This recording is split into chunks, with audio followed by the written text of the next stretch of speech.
What do you think is going to be the largest to take off in regard to stablecoins if we get much more clarity? I think you have to think about stablecoins. When you zoom out and look at the whole industry, you have to think about stablecoins as one of those critical bits of technology that will allow other things to be built upon it. So you can think of Uber with GPS, right?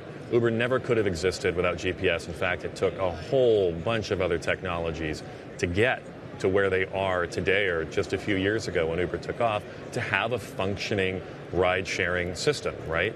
So when we have ubiquitous U.S. dollars, you can think of those U.S. dollars more like Legos than pieces of paper of the dollar bills in your wallet. You can build things with them. You can build new things on top of them. I think the payments use cases are clear, but there's also the store of value use cases, right? There are people who don't have access to dollars who are going to use them, who are going to use stablecoins simply to store their value in dollars when they wouldn't otherwise have access to them, whether it's because of irresponsible regulatory regimes and governments or a lack of physical safety where they are in the world.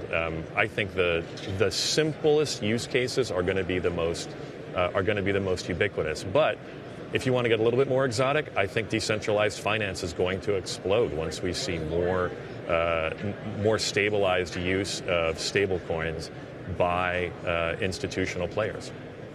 If this is indeed a GPS moment, Marco, then what is built? What is the Uber of the stablecoin?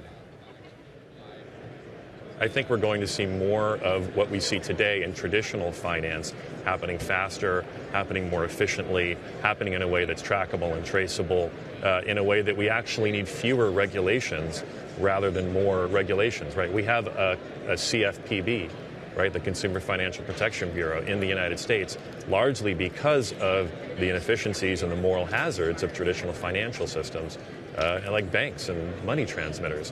When we can move much of that functionality out of the back office and on chain, you're not only going to see clarity, right, for innovators to do more with stablecoins and do more with business, but you're also going to see a less need for burdensome regulation.